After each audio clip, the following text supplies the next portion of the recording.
Bonjour Emilien Ruiz, Bonjour. vous êtes chercheur à Sciences Po et maître de conférence à l'Université de Lille. Vos recherches portent principalement sur l'administration et la fonction publique, l'État aussi, les savoirs statistiques et le numérique.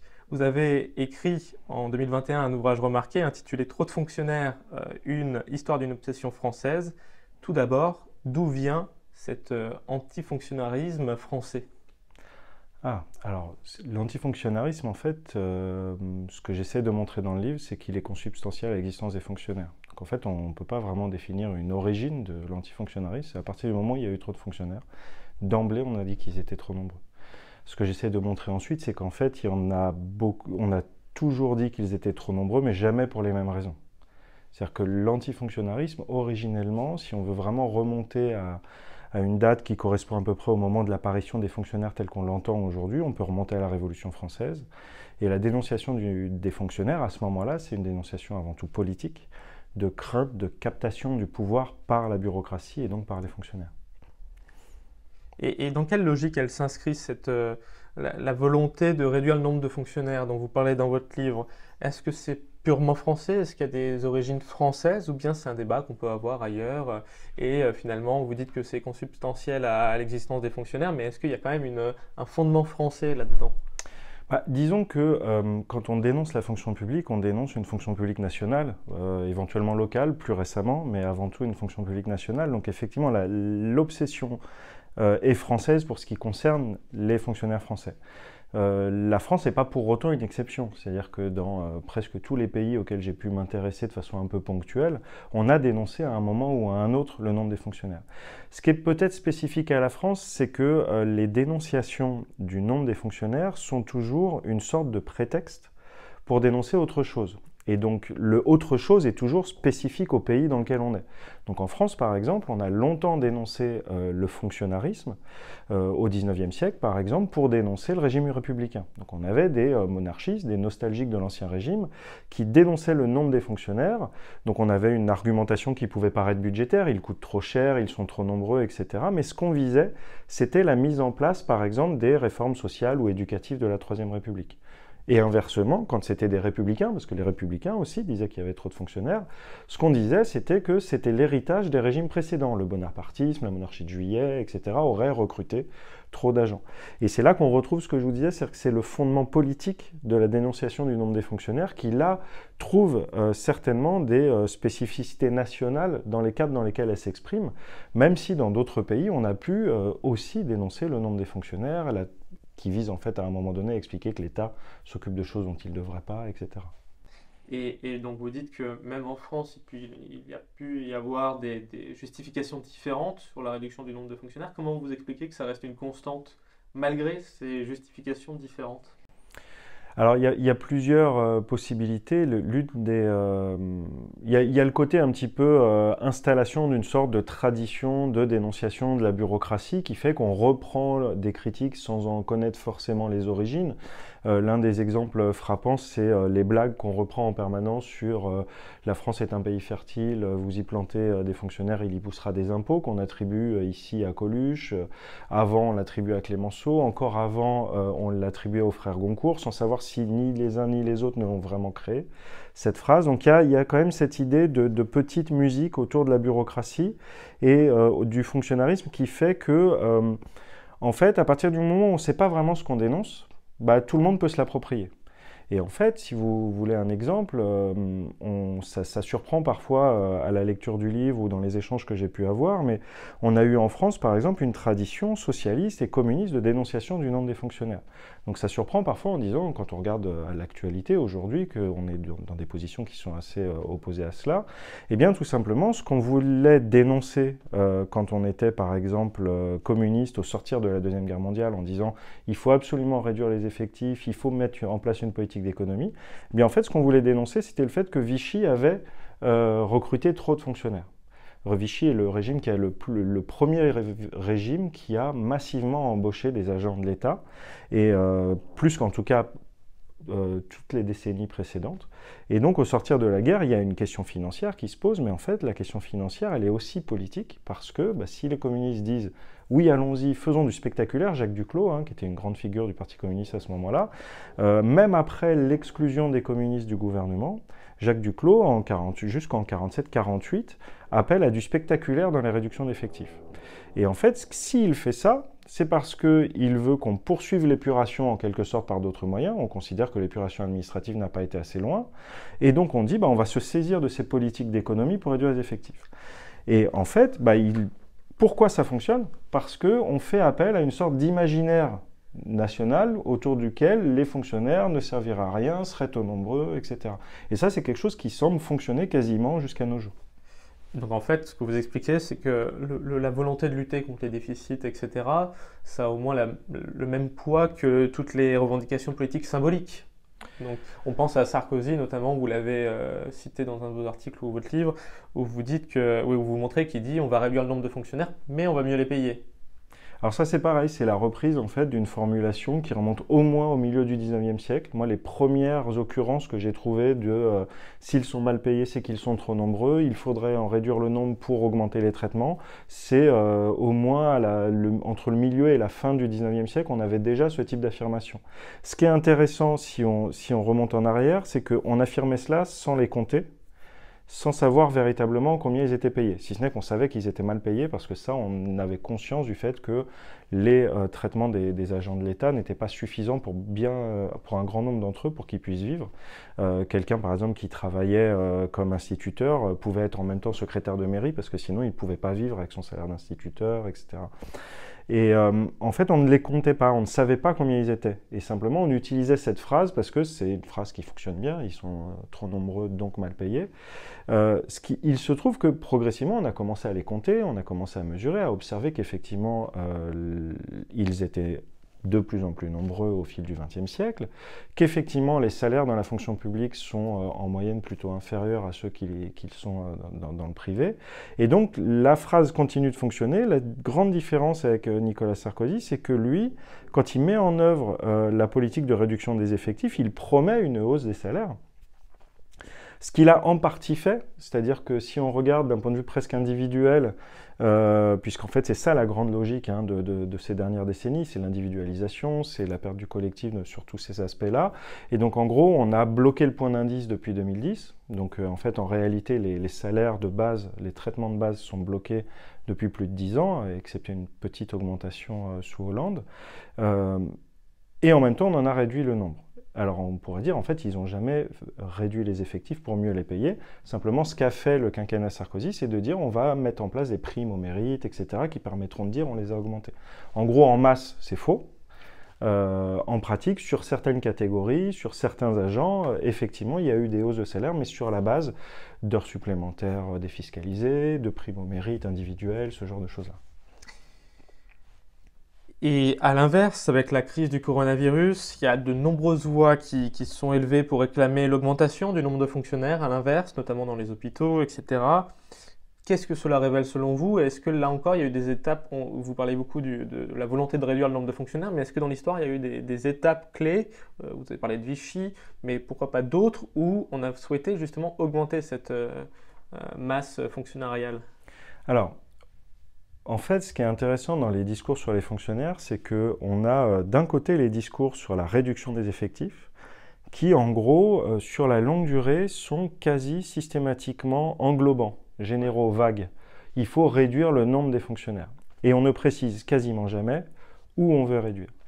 Par opposition, les discours sur l'augmentation des effectifs, on en trouve très peu parce que la plupart des discours, disons, pour le dire de façon caricaturale, pro-service public ou pro-emploi public, vont se focaliser sur un secteur en disant on manque de policiers, ou on manque d'enseignants, ou on manque de soignants, etc. en fonction des périodes. Donc vous avez très peu d'exemples dans l'histoire avec des programmes ou des partis politiques qui disent juste il faut augmenter pour augmenter, là où on a à l'inverse beaucoup de discours sur il faut réduire pour réduire. Et effectivement, si on regarde sur la période longue, je dirais qu'il y a un premier moment où on a affirmé la nécessité d'augmenter les effectifs Alors malgré tout, en précisant qu'il fallait que ce soit dans l'éducatif, le social, etc., mais en restant un peu englobant, c'est le tournant de l'alternance de 81 avec l'arrivée des socialistes au pouvoir et qui, depuis le programme commun de 72 jusqu'au programme socialiste de 80, affirmait la nécessité d'une sorte de rattrapage d'emplois publics, puisqu'en fait les effectifs pour l'État se sont stabilisés dès 74, contrairement aux idées reçues. 81 n'est pas un moment d'explosion des effectifs.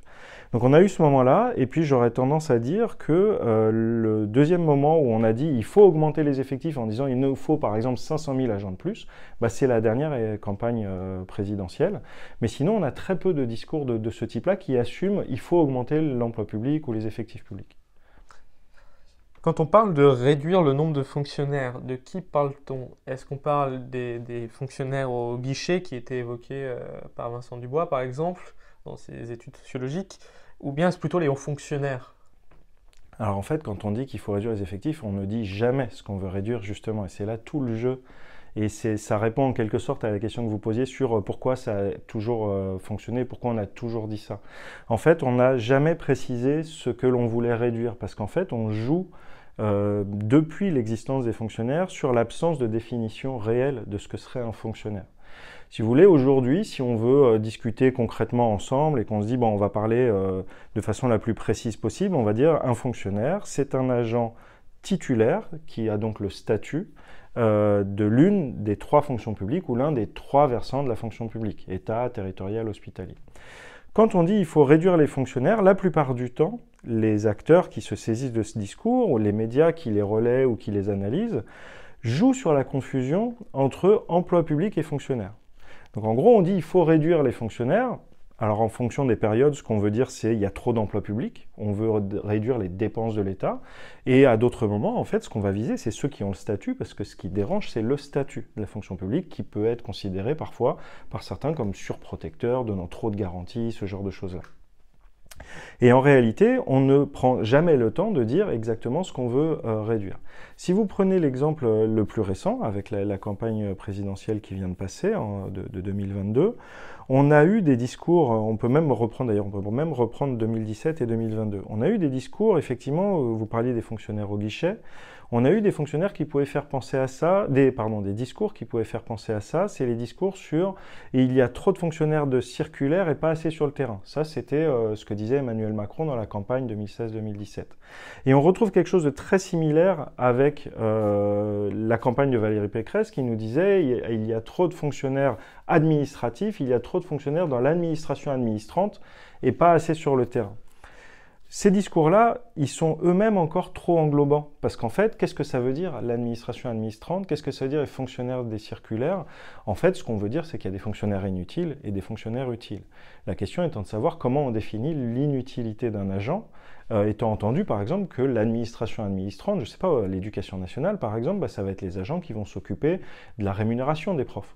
D'organiser leurs fiches de paye, de gérer leurs congés, ce genre de choses-là, la question des arrêts maladie, enfin vous voyez, vous avez des interlocuteurs qui s'occupent de questions très administratives.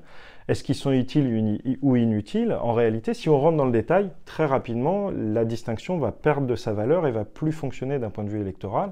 Donc on se garde le plus souvent de dire ce qu'on appelle un fonctionnaire pour pouvoir dire qu'il y en a trop. Effectivement, mais quand vous avez des discours de personnes, vous avez cité Valérie Pécresse, mais il y en a d'autres qui veulent réduire le nombre de fonctionnaires. Si demain vous allez à la télévision et que vous dites je veux qu'il y ait moins de profs à l'école, ça va hurler. Si vous dites je veux qu'il y ait moins de soignants à l'hôpital, ça va hurler. Comment vous expliquez le fait que quand vous dites je veux réduire le nombre de fonctionnaires, vous avez des gens qui vont dire oui, très bien, ça fait des économies, ça fait moins d'impôts, etc. Mais quand vous leur dites oui, votre service public il va réduire, c'est plus délicat. Vous avez résumé la question, c'est qu'en fait, d'un point de vue, mon interprétation, c'est qu'il est trop coûteux d'un point de vue électoral de dire concrètement ce qu'on vise quand on veut réduire les effectifs. Si vous prenez l'exemple du non-remplacement d'un fonctionnaire sur deux sous le quinquennat Sarkozy, un élément qui est ressorti, qu'on a vu après, bien sûr, parce que sur le moment, il n'y a que les acteurs de terrain qui s'en rendaient compte, c'est la réduction considérable du nombre de policiers. Pour un candidat, puis un président qui s'était fait élire en partie sur des questions de sécurité, de donner plus d'autorité à la police, etc.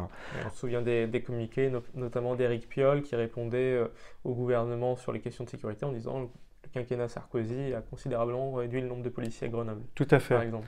Et en fait, ce qui s'est passé avec l'alternance de 2017, c'est que les socialistes, en arrivant au pouvoir, n'ont pas augmenté les effectifs, en fait. Alors, ils ont très légèrement augmenté, mais en fait, ils s'inscrivaient exactement dans la logique de stabilisation des effectifs qui avait commencé précédemment. Simplement, ce qu'ils ont dit, c'est, eh bien, en fait, on va créer des emplois prioritairement dans l'éducation nationale, dans la police et la justice pour compenser, en fait, ces diminutions d'effectifs qui avaient eu lieu. Par contre, du coup, dans les autres ministères, ils ont réduit drastiquement. Et là, on renvoie à la même chose. Les socialistes, bien entendu, au moment des élections de 2017, n'ont pas dit pour augmenter 30 000 ou 60 000, j'ai oublié le volume, mais pour augmenter massivement dans l'éducation nationale, pour augmenter dans la police et la justice, bien sûr, on va diminuer les effectifs au ministère de l'économie ou à la défense, etc. Bien sûr qu'ils ne le disent pas. Et de la même façon, quand Nicolas Sarkozy ou ensuite Macron ont annoncé des réductions d'effectifs, ils n'ont jamais dit exactement où ils allaient viser parce que d'un point de vue électoral, c'est trop coûteux. Mais c'est pas trop coûteux parce que, comment dire, il y aurait une sorte de contradiction. Les gens sont pour les réductions de fonctionnaires mais sont contre les baisses de services publics. Je pense que c'est justement parce qu'on ne perçoit pas bien ce que ça veut dire réduire le nombre des fonctionnaires, que ça fonctionne. Comme vous ne définissez pas vraiment ce que c'est un fonctionnaire, dans l'idée générale que se font les électeurs et les électrices, c'est de se dire les fonctionnaires, c'est les agents administratifs qui sont derrière un bureau dont on ne sait pas trop à quoi ils servent. Et d'ailleurs, vous l'avez peut-être remarqué, mais dans la dernière campagne, on a beaucoup tapé sur la fonction publique territoriale, beaucoup plus que sur la fonction publique de l'État. Il y a deux explications. La première explication, c'est qu'en fait, depuis les années 80, la fonction publique de l'État, ça a plutôt stabilisé, voire diminué. Depuis en gros 2005-2007 jusqu'à quasiment 2017 et encore un peu, ça a plutôt diminué. Et dans la masse, sur cette période-là, ça a plutôt stabilisé. Et la territoriale a beaucoup augmenté du fait de la décentralisation, de la prise en charge de nouveaux services publics au niveau local, etc. Ça, c'est une première explication. C'est là que ça augmente, c'est là qu'on tape. Mais l'autre explication, c'est que pour la population, pour le commun des mortels, en fait, qu'est-ce que c'est un fonctionnaire territorial ? Si on dit aux gens administrateur territorial, attaché territorial, personne ne voit exactement ce que c'est. Donc ça fonctionne très bien, du coup, vous voyez, dans cette représentation de la bureaucratie inutile qui ne sert à rien. Donc on dit ça, et ensuite, quand on met en œuvre les réductions, là, les gens se rendent compte que du coup, il y a des bureaux qui ferment dans leur village, dans le quartier de leur ville, etc. Et là, on commence à faire le lien entre les deux, mais le discours est bien fait, et fait qu'on ne le perçoit pas bien au moment où on annonce ces réductions. On parle souvent du nombre de fonctionnaires qu'on veut réduire, mais est-ce qu'aujourd'hui, il est possible de quantifier exactement le nombre de fonctionnaires en France, ou est-ce que c'est trop compliqué ? Alors aujourd'hui, on peut compter le nombre de fonctionnaires en France. Ce n'est pas un problème. En fait, aujourd'hui, tout ce qu'il nous faut, c'est une définition sur laquelle on s'accorde. Donc comme je vous le disais, on peut prendre une définition simple, c'est-à-dire un fonctionnaire, c'est un titulaire de la fonction publique. Un agent de la fonction publique, c'est donc un titulaire, mais ça peut être aussi un contractuel, un vacataire, etc. Et donc si on se met d'accord sur ces différentes définitions, on a des données. L'INSEE produit des données très régulièrement. La Direction générale de l'administration et de la fonction publique et la direction du ministère de la fonction publique, en accord avec l'INSEE, publie un rapport tous les ans. Donc en fait, on peut savoir tout à fait ce qu'est un fonctionnaire. En revanche, là où la quantification devient plus compliquée, c'est sur la longue durée. Parce que on n'a pas toujours défini les fonctionnaires de la même façon. Le statut dont on parle, en fait, c'est quelque chose de très récent. C'est-à-dire que le statut de la fonction publique, Vichy en met en œuvre en crée un en 1941 qui ne sera jamais vraiment mis en application, qui est annulé à la Libération, et ensuite c'est en 1946 la Libération qui crée le premier statut des fonctionnaires qui concerne que les agents de l'État. Et ensuite, on a étendu le statut à la territoriale puis à l'hospitalière entre 82 et 86. Donc en gros, par exemple, si vous comptez les fonctionnaires et que vous dites les fonctionnaires, c'est uniquement ceux qui ont le statut de la fonction publique et qui sont titulaires, et que vous voulez faire ça pour les années 1920 jusqu'à nos jours, en fait, vous pouvez le faire vraiment à partir des statistiques existantes, en imaginant qu'il y en ait, ça c'est un deuxième aspect, que pour l'État. Puisqu'en fait, sur toute cette période-là, on ne peut pas parler de fonctionnaires forcément pour les autres échelons. Et à ça, vous ajoutez autre chose, c'est qu'on n'a pas toujours compté les fonctionnaires. C'est-à-dire que, comme je vous dis, aujourd'hui, on peut le faire, et d'ailleurs on le fait, et c'est assez simple. Enfin simple, c'est assez simple quand on est un utilisateur de ces chiffres de les trouver et de travailler dessus, de les communiquer, etc. À chaque fois qu'il y a un nouveau rapport, vous voyez dans la presse, hein, il y a des articles qui reprennent ces chiffres, etc. En revanche, quand on veut travailler sur la période plus ancienne, eh bien, en fait, on ne recense les fonctionnaires, on a un recensement du nombre des agents des services publics que depuis les années 40. Le premier concerne l'année 47, il est publié en 49. Pour toute la période précédente, on a des évaluations budgétaires, statistiques, etc. Mais rien qui permettrait de vous montrer une courbe, 19e, 20e siècle, voilà le nombre des agents de l'État.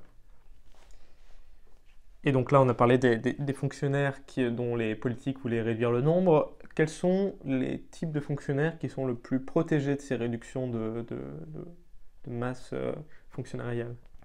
Alors, en fait, tout dépend quel type de politique de réduction des effectifs on met en œuvre.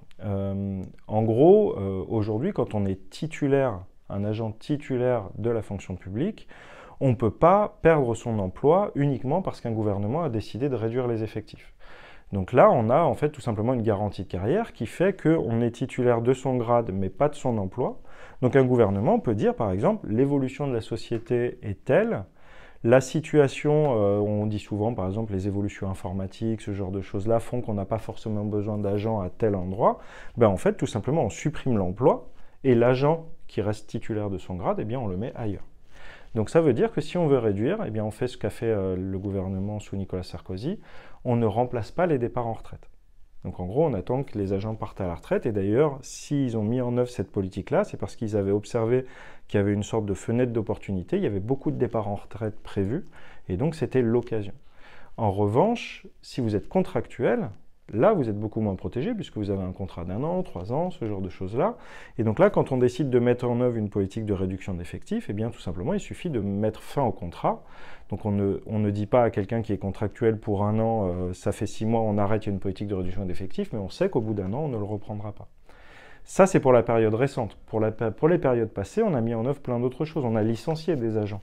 C'est-à-dire que pendant longtemps, même une fois qu'on a voté le statut de 46, on était dans une période, comme je vous le disais, où à la fois politiquement, il y avait des volontés de réduire les effectifs pour se séparer d'agents compromis sous l'occupation, mais il y avait aussi une situation économique et budgétaire qui faisait qu'on avait beaucoup de dépenses à réduire, et donc on a réduit les effectifs, et donc ce qu'on a fait, c'est qu'on a non seulement licencié des auxiliaires, des agents non statutaires, etc., mais on a aussi licencié des agents statutaires.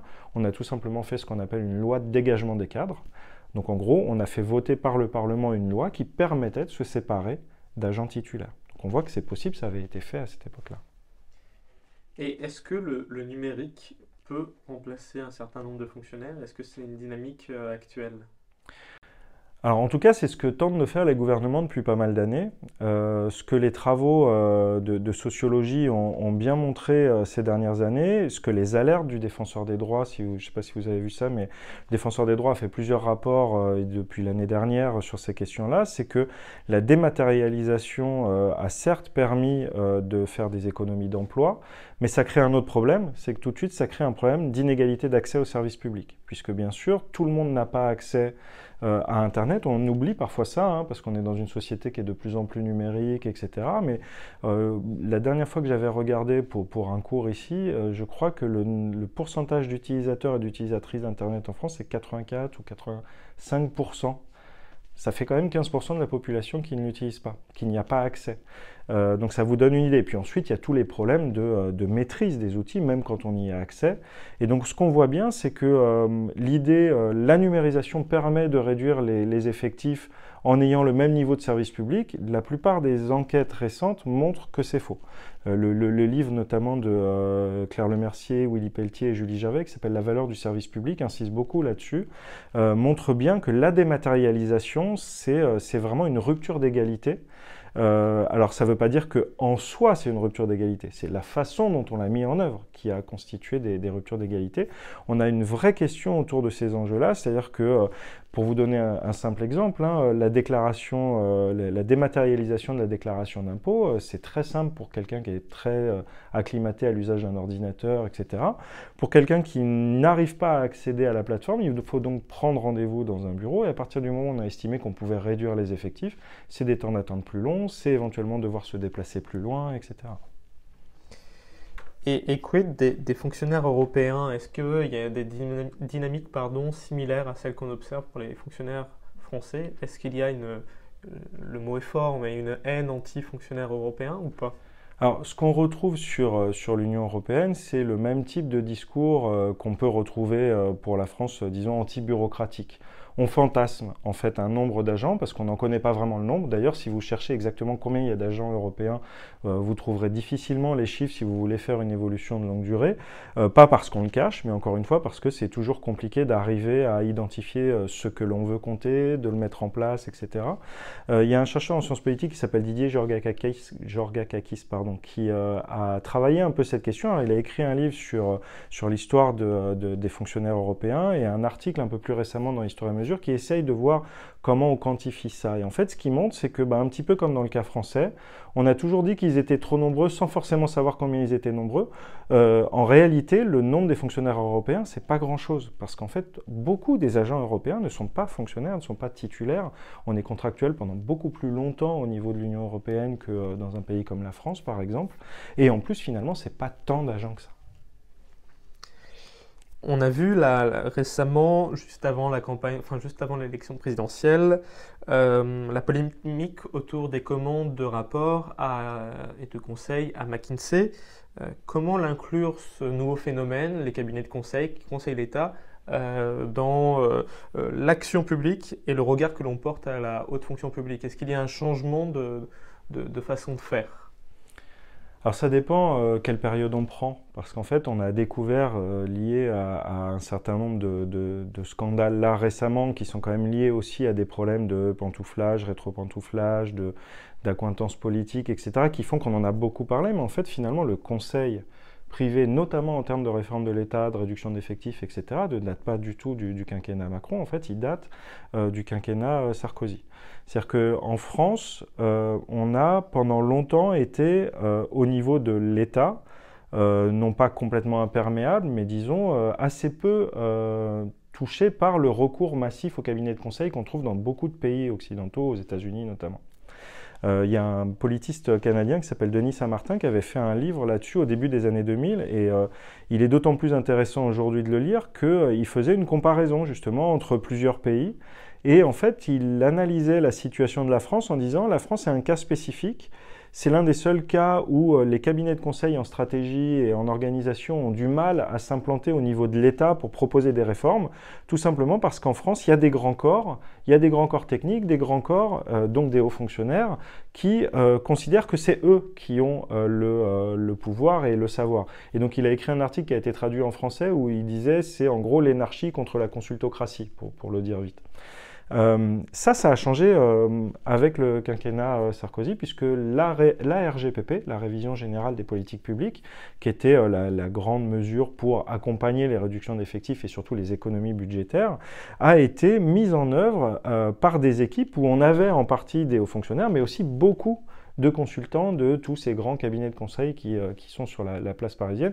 Cabinets de conseil internationaux, parce qu'il y a des cabinets de conseil français qui existent depuis longtemps mais qui n'avaient pas réussi à s'implanter sur ce marché. Et en fait, on a un recours au cabinet de conseil qui va croissant depuis le milieu des années 2000.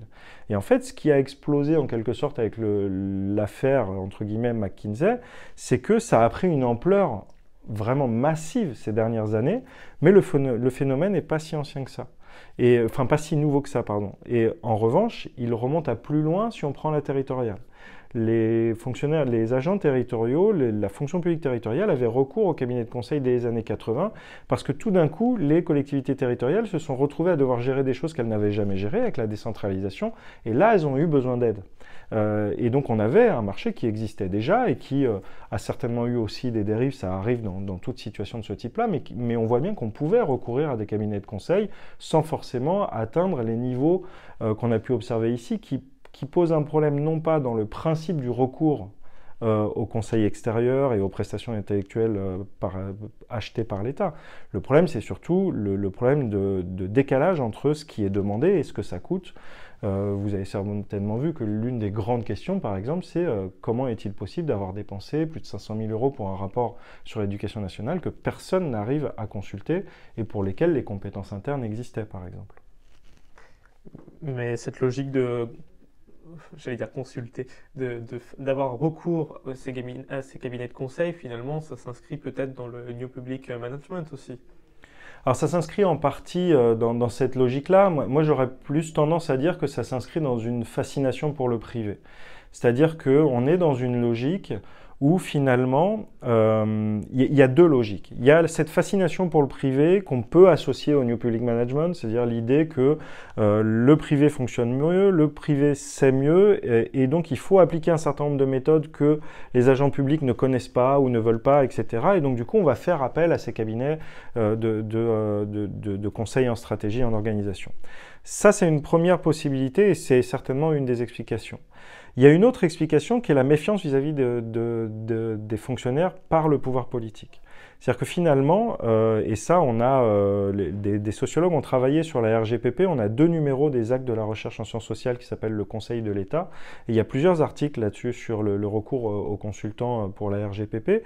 Et en fait, on voit bien que la volonté de recourir à un conseil externe, elle est en partie liée au manque de confiance. En gros, on dit, on ne va pas demander aux fonctionnaires de développer cette politique d'économie, puisqu'en fait, ils ne voudront pas le faire correctement, ils vont nous mettre des bâtons dans les roues, ça va à l'encontre de leurs intérêts, donc on recourt au privé. Donc on n'est même pas dans une logique où, en gros, un peu comme on nous le dit tout le temps sur les questions informatiques, ce qui pour le coup est vrai, on manque de compétences dans l'État, c'est aussi, on contourne les agents en interne parce qu'on a peur de réactions corporatives, corporatrices. Et donc, on a beaucoup parlé de ces critiques envers la fonction publique. Est-ce que, selon vous, la suppression de l'ENA, enfin, suppression, on va dire le remplacement par l'INSPE, est-ce que ça a un sens particulier, historique dans la dynamique? C'est surtout symbolique, en fait. C'est un sens symbolique, c'est-à-dire que l'ENA, depuis quasiment sa création, fait l'objet de critiques. On appelle à sa suppression régulièrement, etc. Et en fait, ce qu'a fait le président de la République au moment de la crise des Gilets jaunes, c'est d'envoyer un signal qui est purement symbolique. On supprime l'ENA, on le remplace par l'Institut national des services publics. En fait, si vous regardez, ça ne va pas changer grand-chose. On a une institution qui change de nom, qui change un peu d'organisation. Il y a la volonté d'avoir un peu plus de tronc commun pour les grandes écoles d'application de services publics. Donc il y a des petites modifications comme ça. Finalement, ce qui peut vraiment éventuellement changer les choses, c'est la suppression du classement, puisque le classement de l'ENA était ce qui permettait à un certain nombre d'agents, les meilleurs, ce qu'on appelait la botte, donc en gros les 15 élèves de l'ENA qui avaient la meilleure moyenne, pour le dire vite, en fait avaient les 15 premiers postes, et donc c'était les grands corps, Conseil d'État, Cour des comptes, etc. Cette suppression de classement de sortie, c'est une première étape, mais on a tout de suite dit on va quand même réfléchir à des alternatives. Donc en réalité, on imagine très bien qu'on va on va recréer certainement quelque chose du même ordre. En revanche, quelque chose qui a peut-être un petit peu moins fait parler jusqu'à il y a quelques semaines avec la grève du Quai d'Orsay, c'est que cette réforme de la haute fonction publique, là où l'ENA c'est très symbolique, on a quand même quelque chose qui est beaucoup moins symbolique, c'est la mise en extinction d'un certain nombre de grands corps, donc notamment la préfectorale, la diplomatie, etc. Ce qui est très intéressant, c'est qu'on a touché à la préfectorale et on a touché à la diplomatie, qui sont des grands corps, mais dont le statut de grand corps a toujours été un peu discuté à la fois par les fonctionnaires et les politistes, en disant que finalement les vrais grands corps, entre guillemets, c'est surtout le Conseil d'État et la Cour des comptes, et qui eux ont un statut constitutionnel et qui eux ont réussi à éviter la mise en extinction d'une partie de leur grand corps. Donc on voit qu'on arrive quand même à avoir une certaine continuité dans le fonctionnement. Alors là-dessus, il y a un article, encore une fois, je renvoie à d'autres travaux, mais Natacha Gali a publié là, dans le dernier numéro de la revue Esprit, un article de synthèse là-dessus qui vraiment permet bien d'éclairer les choses.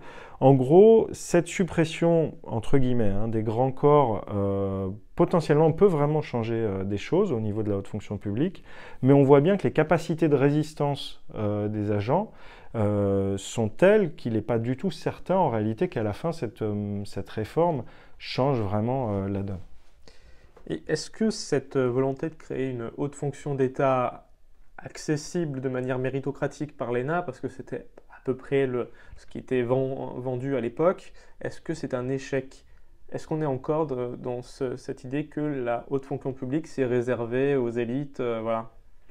Alors, Concrètement, la plupart des travaux qui étudient le recrutement de la haute fonction publique montrent qu'en réalité, on a une méritocratie qui est quand même très relative. C'est-à-dire qu'effectivement, si vous réussissez l'ENA, si ensuite vous sortez dans la botte, bah, la plupart du temps, on constate quand même qu'il y a une certaine reproduction sociale, une certaine reproduction des élites. Quasiment tous les travaux le montrent.